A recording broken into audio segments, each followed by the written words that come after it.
The code and the crops. In the bustling tech city of Silicon Valley, Walter was a seasoned programmer at the peak of his career.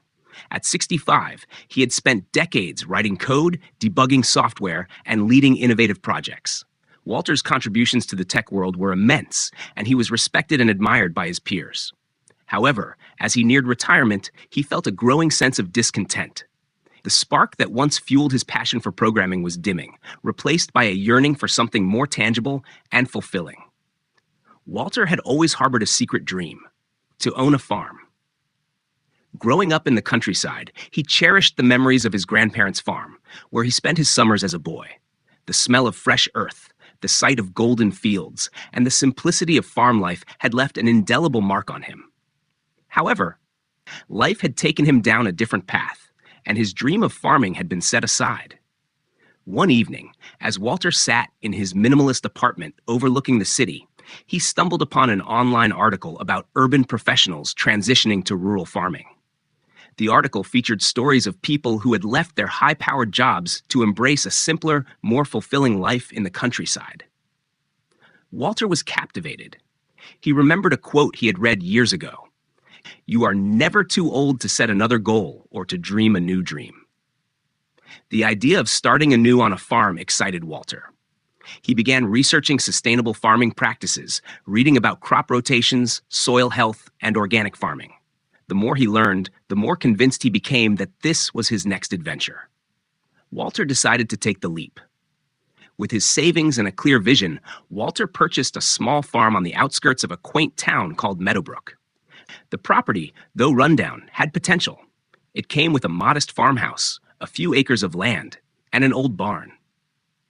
Walter's friends and colleagues were shocked by his decision, but he felt an invigorating sense of purpose that he hadn't experienced in years. Transitioning from a programmer to a farmer was no small feat. Walter approached farming with the same methodical precision he applied to coding. He created spreadsheets to track crop growth, implemented automated irrigation systems, and used drones to monitor the fields. His programming skills came in handy as he developed software to optimize his farming processes. Despite the challenges, Walter found immense joy in his new life. He relished the physical labor, the connection to the land, and the satisfaction of watching his crops grow. The farm became a sanctuary, a place where he could breathe deeply and live in the moment. His knowledge of technology, combined with traditional farming techniques, resulted in a thriving, sustainable farm. The local community initially viewed Walter as an oddity, but his passion and dedication won them over. He shared his knowledge freely, helping other farmers integrate technology into their practices. Walter's farm became a model for sustainable farming in the region, attracting visitors and students eager to learn from his innovative methods.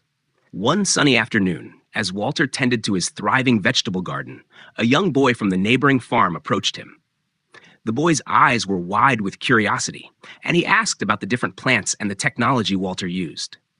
Walter knelt down and patiently explained, feeling a sense of fulfillment akin to mentoring young programmers. Years passed, and Walter's farm flourished. He had not only found a new passion, but had also built a legacy of innovation and sustainability in Meadowbrook. The farm stood as a testament to his belief that one is never too old to set another goal or to dream a new dream. In the twilight of his years, Walter sat on his porch, looking out over the fields he had cultivated with love and dedication.